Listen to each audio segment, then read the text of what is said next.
Hello students, আমরা এতদিন ধরে দুটি ভেক্টরের যোগফল শিখছিলাম, তাই তো? দুটি ভেক্টরের যোগফলের জন্য ত্রিভুজ সূত্র বা সামন্তরিকের সূত্র আমরা শিখেছি এবং জ্যামিতিক পদ্ধতি বা গাণিতিক পদ্ধতির মাধ্যমে লব্ধি ভেক্টরের মান বের করেছিলাম এবং লব্ধি ভেক্টরের দিক বার করেছিলাম।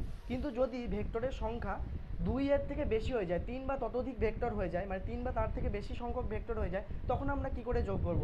তখন আমরা কিন্তু এই বহুভুজ সূত্রকে অ্যাপ্লাই করে আমরা ওই ভেক্টরগুলোর লব্ধি ভেক্টরের মান এবং দিককে নির্ণয় করতে পারি। তাহলে ধরে নিই যে কতগুলো তোমাকে ধরো ভেক্টর দিয়ে দিল। সাপোজ হচ্ছে এই এ একটা ভেক্টর, সাপোজ এ একটা ভেক্টর, এখানে বি একটা ভেক্টর এবং সি একটা ভেক্টর আর ডি একটা ভেক্টর। তাহলে এই চারটি ভেক্টরের তোমাকে যদি এখন লব্ধি ভেক্টর বার করতে বলি, তাহলে তুমি কি করে বার করবে? বহুভুজ সূত্র অ্যাপ্লাই করে। তো আমরা বহুভুজ সূত্রটা শেখার চেষ্টা করি। তাহলে আমরা এই চারটি ভেক্টরকে পরপর একটার একটার অন্তিম বিন্দুর সঙ্গে অপরটার আদি বিন্দু যুক্ত করে, যেমন ত্রিভুজ সূত্রেও আমরা করেছিলাম, তেমনি একটার অন্তিম বিন্দুর সঙ্গে অপরটার আদি বিন্দু যোগ করে আমরা ডায়াগ্রামটা আঁকার চেষ্টা করি। তাহলে এখানে প্রথমেই আমরা এ ভেক্টরকে আমরা এখানে এঁকে নেওয়ার চেষ্টা করি। এ ভেক্টরটা কী করে আঁকবো? এই এ ভেক্টরটা সেম দৈর্ঘ্যের এবং সেম ডিরেকশনে আমরা এখানে আঁকতে পারি, কারণ প্যারালাল শিফটিং তো করতেই পারি ভেক্টরের। যদি মান দিক অপরিবর্তিত থাকে তাহলে সেম ভেক্টরই থাকবে। তাহলে এখানে আমরা এটা সরিয়ে নিয়ে এসে এখানে ছবিটা এঁকে নিই। এই ধরে নাও এই এ ভেক্টরটা আমরা এখানে আঁকলাম, হলো সিমিলার সেম ভেক্টর। এ ভেক্টর যার দৈর্ঘ্য সেম, যার ডিরেকশনটাও কি সেম। তাহলে এটা হচ্ছে এ ভেক্টর, এখানে হচ্ছে ও বিন্দু, এ ভেক্টরের আদি বিন্দু এবং অন্তিম বিন্দুর আমরা নাম দিলাম এ। এবং এই এ ভেক্টরের যে অন্তিম বিন্দু, সেখান থেকে আমরা যে পরের যে ভেক্টরটা মানে বি ভেক্টর, এই বি ভেক্টরটাকে এঁকে নিয়ে এবার সেম। তাহলে বি ভেক্টর আমরা প্যারালাল শিফটিং করে এখানে নিয়ে আসতে পারি, সেম দৈর্ঘ্য সেম ডিরেকশনে নিয়ে আসতে পারি না? পারি না, অবশ্যই পারি। তাহলে এখানে আমরা বি ভেক্টরটা এঁকে নেওয়ার চেষ্টা করি। বি ভেক্টরটা এই যে এই হয়ে গেল সেম। মোটামুটি আমরা একটা বি ভেক্টরের সমান দৈর্ঘ্যটা মোটামুটি একই রাখার চেষ্টা করলাম এবং ডিরেকশনও একই রাখার চেষ্টা করলাম। তাহলে বি ভেক্টরটা আমরা এখানে এঁকে নিলাম। এ বিন্দুকে আদি বিন্দু রেখে বি ভেক্টরটা এঁকে নিলাম এবং এখানে এই অন্তিম বিন্দুটার নাম দিয়ে দিলাম বি বিন্দু, হলো। সিমিলারলি সি ভেক্টরটাকেও আমরা কোথায়, সি ভেক্টরটাকে আমরা বি বিন্দুটা আদি বিন্দু ধরে ছবিটা এঁকে নিই। তাহলে বি বিন্দুটাকে আদি বিন্দু ধরে সি ভেক্টরটাকে এবার অঙ্কন করি আমরা, এই যে এঁকে ফেললাম। তাহলে এখানে আমরা অন্তিম বিন্দুর নাম দিলাম সি এবং এটা কি সি ভেক্টর। এই সি ভেক্টরটাকে আমরা প্যারালাল শিফটিং করে এখানে এঁকে দিলাম। তারপরে কে বাকি রয়েছে? আর বাকি রয়েছে ডি ভেক্টর। তাহলে ডি ভেক্টরটাকেও আমরা এখানে আদি বিন্দু সি ধরে ডি ভেক্টরটাকেও এঁকে নিই। তাহলে এই যে ডি ভেক্টরের প্যারালাল শিফটিং করে এখানে নিয়ে চলে এলাম। তাহলে এখানে নিয়ে এলে এই যে এরকম একটা আমরা ছবি পেয়ে গেলাম। তাহলে এটা হচ্ছে কি ডি ভেক্টর এবং এখানে এর নাম দিয়ে দিলাম হচ্ছে ডি। তাহলে আমরা প্রতিটা এই যে ভেক্টর আমাদের চারটে দেওয়া ছিল, সেই ভেক্টরগুলো একটার অন্তিম বিন্দুর সঙ্গে অপরটার আদি বিন্দু যুক্ত করে আমরা এই ছবিটা পেলাম, হলো। এই ডায়াগ্রামটা আমরা পেলাম। তাহলে দেখো আমরা এবার এই এ বি সি ডি এই চারটি ভেক্টরের লব্ধি বের করার চেষ্টা করব। কিন্তু আমাদের কাছে কেবলমাত্র ত্রিভুজ সূত্র আর সামুদ্রিক সূত্র রয়েছে, তাই তো, দুটো ভেক্টরের যোগ বার করার জন্য। তাহলে আমরা দুটো করেই বার করি না, দুটো করে যোগ করতে করতেই দেখো সমগ্র ভেক্টরের যোগফলটাই আমরা পেয়ে যাব। কেন?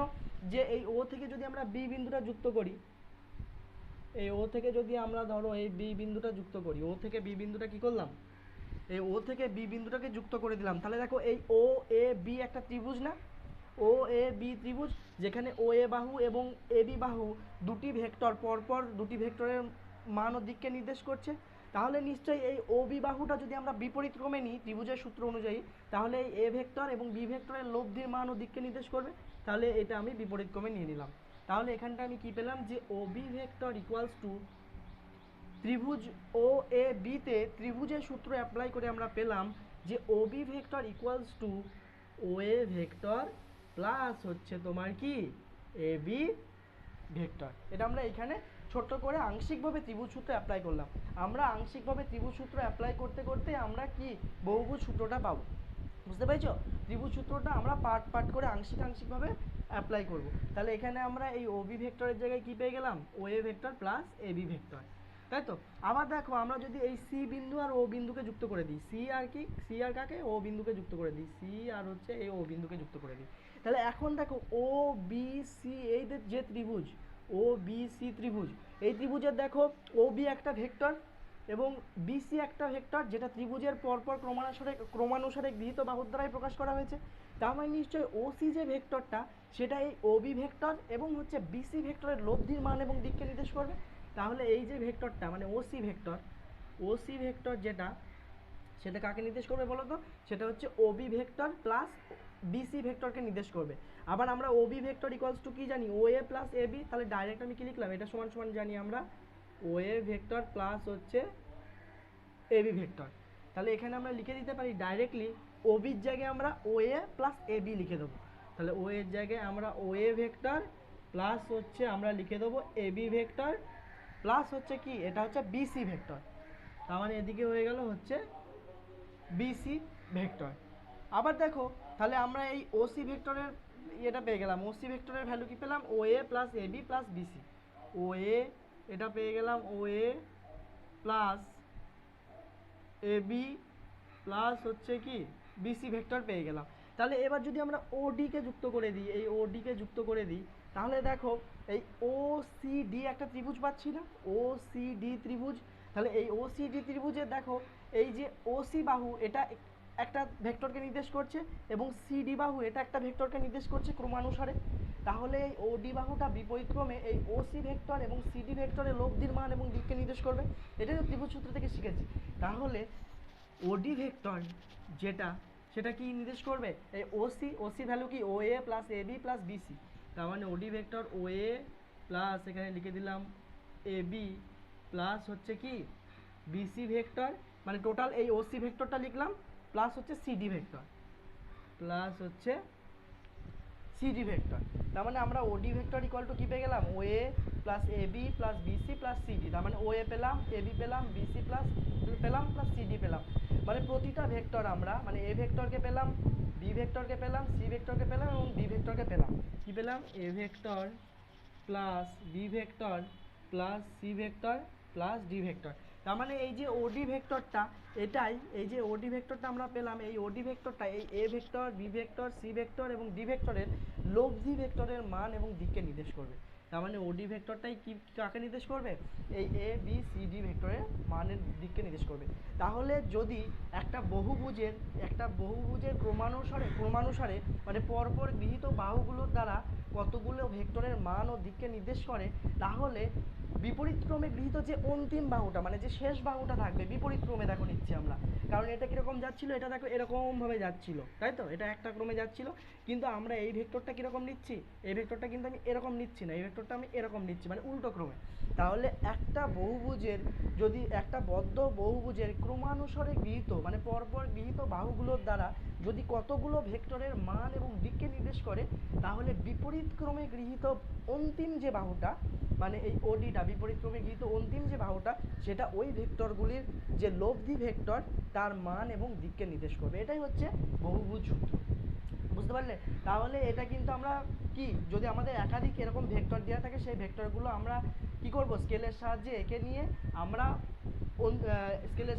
নিয়ে আমরা অন্তিম বাহুটা আঁকবো এবং অন্তিম বাহুটার যে দৈর্ঘ্য, যে মান হবে এবং যে দিক হবে সেটাই হবে লব্ধি ভেক্টরের মান এবং দিক।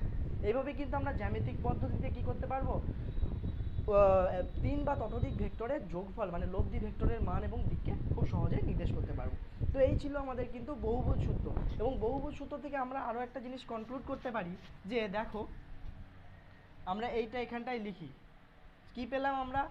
OA vector plus AB vector plus BC vector plus কি পেয়েছি? সিডি ভেক্টর ইকুয়ালস টু কি পেয়েছি আমি? ওডি ভেক্টর পেয়েছি, ওডি ভেক্টর পেয়েছি, তাই তো?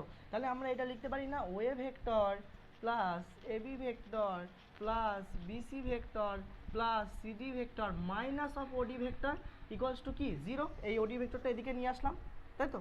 ওডি ভেক্টর তার মানে হচ্ছে আবার এটাকে যদি আমি উল্টো ডিরেকশানে নিতাম, এরকম ডিরেকশানে নিতাম মানে ডি থেকে ও এর দিকে নিতাম, তাহলে কি হতো? ডিও ভেক্টর হতো না? তাহলে এই দুটো ভেক্টর ওডি আর ডিও কি এই দুটো বিপরীত না, অপোজিট ভেক্টর না? ওডি ডিও অপোজিট। তার মানে হচ্ছে আমরা কি লিখতে পারি? অপোজিট ভেক্টর যখন পড়েছিলাম ফার্স্ট ক্লাসে, তার মানে ওডি ভেক্টর ইকুয়ালস টু আমরা লিখতে পারি মাইনাস অফ ডিও ভেক্টর। কি লিখতে পারি? OD vector equal to minus of DO vector, opposite vector তো আমরা লিখতেই পারি। তার মানে এখানে ওডি ভেক্টরের জায়গায় আমরা মাইনাস ডিও বসিয়ে দেবো। তাহলে ওএ ভেক্টর এখানে যদি মাইনাস ডিও বসাও, মাইনাস ডিও ভেক্টর বসাও, তাহলে মাইনাসে মাইনাসে প্লাস হয়ে যাবে এটা। তার মানে OA vector plus AB vector plus BC vector plus CD vector plus DO vector equals to 0। তার মানে আমরা কি পেলাম, যে এই যে টোটাল ভেক্টরটা, এই শেষ অন্তিম বাহুর যে ভেক্টরটা নির্দেশ করছে সেটা যদি আমরা একই ক্রমে নিতাম, একই ডিরেকশনে নিতাম, তাহলে তাদের টোটাল লব্ধি ভেক্টরের মানটা কত হতো, তাদের টোটাল লব্ধি ভেক্টরের মানটা 0 হতো। তার মানে একটা বদ্ধ ত্রিভুজ বা একটা বদ্ধ বহুভুজের যদি আমরা ক্রমানুসারে পরপর যদি প্রতিটা বাহু দিয়েই আমরা কতগুলো ভেক্টরকে নির্দেশ করি, তাহলে সেই ভেক্টরগুলোর টোটাল যে লব্ধি ভেক্টর, টোটাল যে লব্ধি, সেটা কি হবে, 0 হবে। তাই তো আমরা এই কনক্লুশনে আসতে পারি। তো এই ছিল বহুভুজ সূত্র আমরা বেসিক্যালি জিওমেট্রিক্যাল মেথডের মাধ্যমে অ্যাপ্লাই করে কতগুলো ভেক্টরের লব্ধি ভেক্টরের মান এবং দিককে নির্দেশ করতে পারি। কিন্তু এখানে গাণিতিক পদ্ধতিটা অ্যাপ্লাই করা খুবই মানে সুবিধাজনক হয় না আমাদের, তার জন্য আমাদের গাণিতিক পদ্ধতিটা অতটা প্রচলিত নয়। একাধিক ভেক্টরের গাণিতিক পদ্ধতিতে যোগের জন্য আমাদের বিভাজন পদ্ধতির মাধ্যমে করতে হয়। বিভাজন পদ্ধতিতে অনেক সহজ হয়। এরপরের ক্লাসে আমরা বিভাজন পদ্ধতি সম্পর্কে শিখব, বিভাজন পদ্ধতি দিয়ে কী করে আমরা একাধিক ভেক্টরকে যোগ করতে পারি সেগুলো সবই শিখব। হলো, তো আমাদের জ্যামিতিক পদ্ধতিটাই সিলেবাসে ছিল তোমার বহুভুজ সূত্রে। তো এই ছিল আজকের ক্লাসটা।